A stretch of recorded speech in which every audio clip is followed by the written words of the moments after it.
Under the shade of a banyan tree, the Buddha gathered his disciples. His voice calm and full of purpose. Generosity can prevent discord, he began, gazing at the ripples on the pond nearby. If it springs from pure intent. In a distant village, two brothers shared the wealth their father left behind, but their hearts drifted apart. The elder brother claimed the fertile lands, while the younger received the barren. Distrust rooted in their minds like weeds. Their family gatherings became hostile debates. Friends turned to foes, and neighbors whispered of the rift tearing them apart.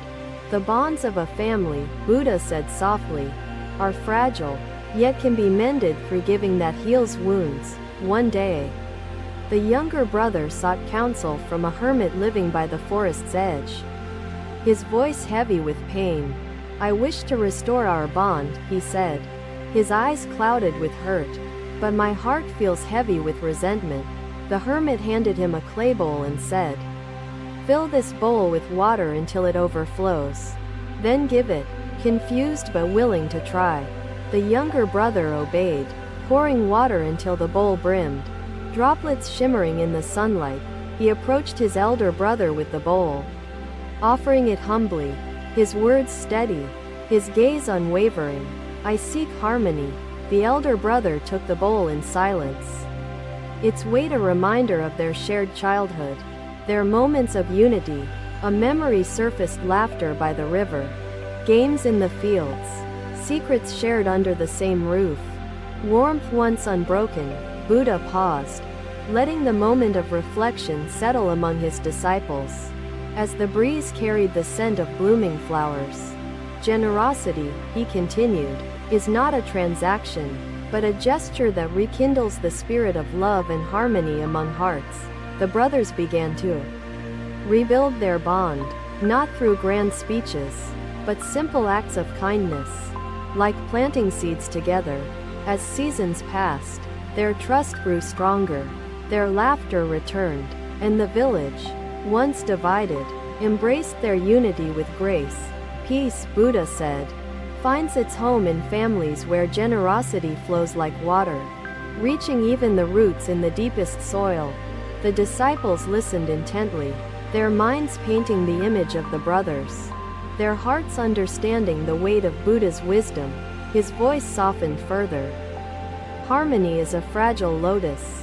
Greed withers its petals, but giving waters its roots, renewing its beauty.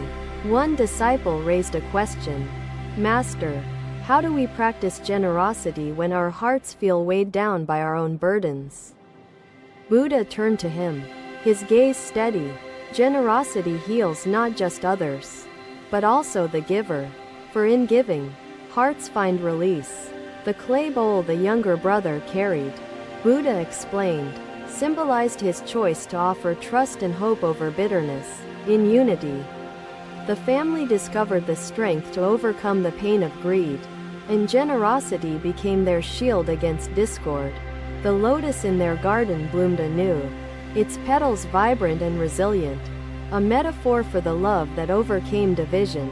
Buddha looked to the horizon, golden in the evening glow. Learn from this tale. Water the roots of your relationships always. Silence settled among the disciples as they reflected on the depths of this teaching, their hearts swelling with understanding. Generosity, Buddha emphasized, is not a task, but a transformative act, dissolving pride, mending wounds, and creating pathways to peace. The disciples bowed, their hands pressed together in reverence, vowing to live by the wisdom Buddha had generously imparted. The banyan tree swayed gently in the wind, as if echoing the teachings, its branches embracing the unity of the group. With a serene smile, Buddha rose, walking toward the pond, leaving ripples of his words in the minds of his followers. In the stillness of twilight, the disciples felt the weight of the lesson, the promise of generosity within their own lives. His voice lingered in the evening air, as the sun set beyond the hills, casting its final warmth across the land. Another day, under the soft glow of the rising sun, The Buddha addressed his disciples by a tranquil lotus pond. Generosity, he began, his voice gentle yet resolute, is more than the act of giving. It is the intention behind the gift. In a prosperous kingdom, a family became famous for hosting grand feasts for the poor. Every full moon without fail, the family welcomed guests with elaborate dishes and a seemingly open heart. But pride tainted their actions with hidden vanity. As their wealth grew, their compassion waned. The feasts became acts of self-glorification rather than genuine service to those in need. Do not fear the vastness of the stream, he concluded, for each ripple contributes to the story of existence itself. A merchant seeking absolution confessed to unethical actions and asked, Master, can ripples of harm be undone by acts of virtue? The Buddha said, the stream absorbs all, and while past ripples remain, future ripples of kindness create balance and healing. He observed quietly, watching the family serve with artificial smiles and a sense of superiority that permeated the grand occasion. The meal ended, and the ascetic stood, raising his simple wooden bowl. He whispered, what you give without love lacks substance. The room fell silent as the family turned their eyes toward him, puzzled by the enigmatic words of the beggar. The eldest son stepped forward and asked, what do you mean, Venerable One? Have we not fed you and your companions abundantly? The ascetic gazed at him with compassion. Your gifts are plentiful in form but barren in spirit. They feed only shadows. His words lingered in the air like a gentle breeze. And the family was struck by an unfamiliar sense of introspection. You serve with hands, the ascetic continued, but not with hearts. Generosity devoid of compassion is like a flame without warmth. The father, humbled by the insight, asked the ascetic, how can we mend our ways and learn the true art of giving? Serve, the ascetic said simply, with humility and joy, seeing yourself not as greater than the receiver, but as their equal. The family, deeply moved by the wisdom of the beggar, vowed to transform their feasts into true acts of generosity. They began by preparing meals with care, pouring their love into every grain of rice, every piece of fruit, every morsel. Their servants became partners in kindness. Their guests became companions of the soul, and their home became a sanctuary of peace. Buddha paused, allowing his disciples to visualize the transformation of the family through the power of genuine, heartfelt generosity. What we give with pure intent, Buddha said, transforms the giver and the receiver, binding them in the sacred circle of compassion. One disciple asked, Master, how can we cultivate joy in giving when we are burdened by life's struggles and worldly attachments? Buddha smiled, his expression serene. Remember, giving is not the loss of what you own, but the sharing of what you cherish. Start small, he advised. Offer a kind word, a smile, a gesture of patience. Even these hold the power to heal.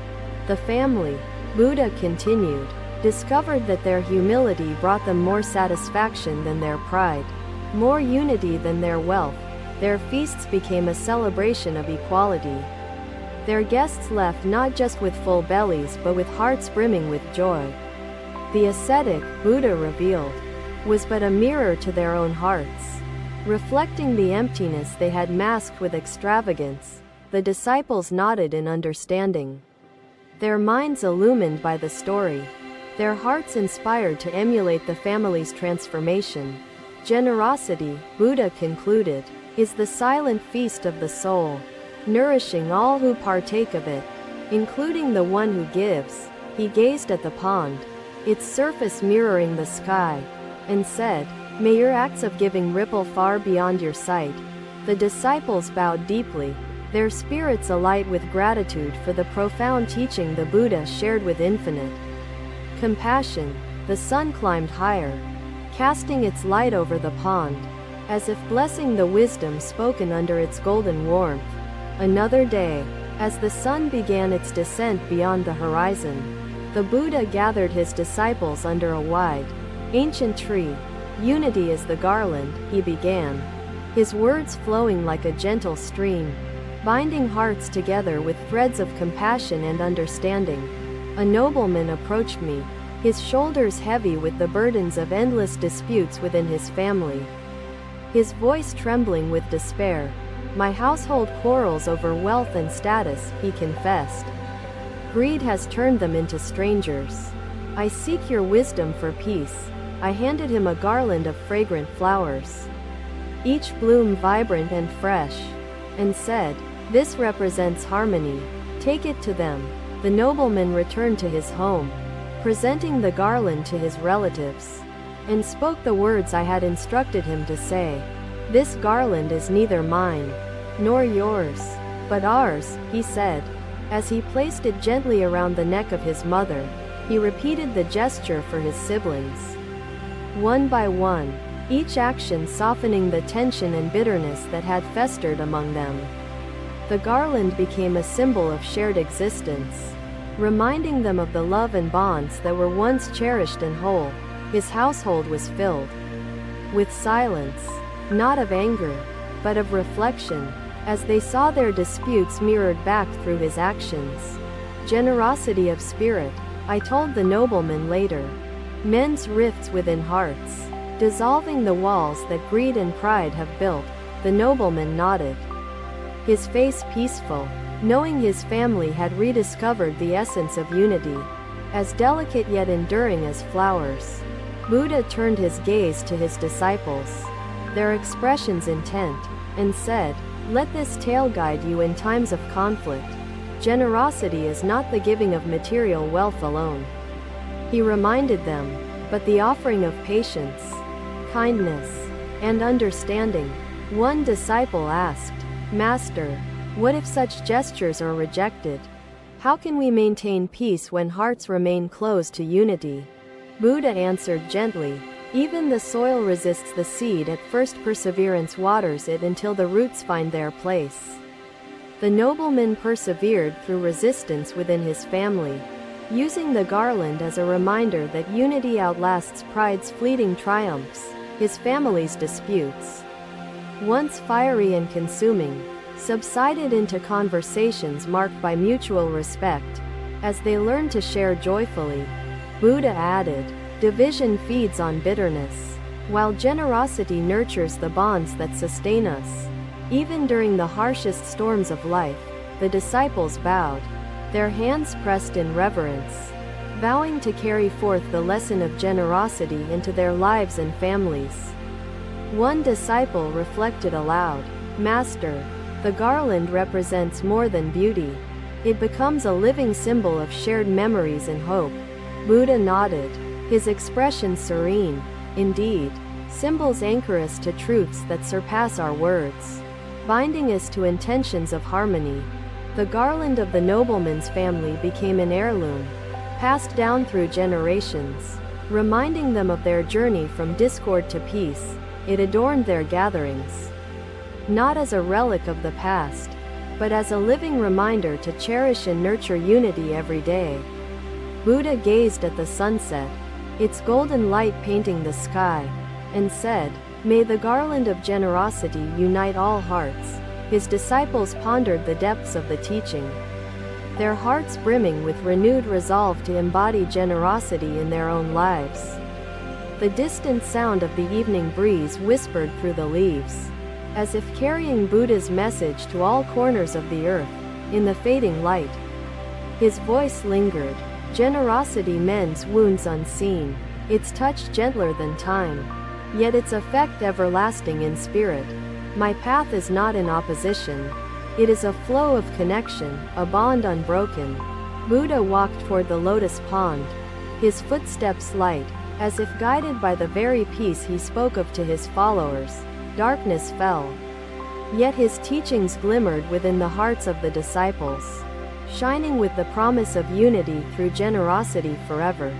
Suda returned to his family, sharing the wisdom he had gained, his presence a bridge uniting his vows and his origins. His family, moved by his teachings, saw no division in his journey, only a harmony that brought blessings and understanding. Thank you for watching. Buddha's teachings are always with you. Subscribe to our channel and we will see you in the next video.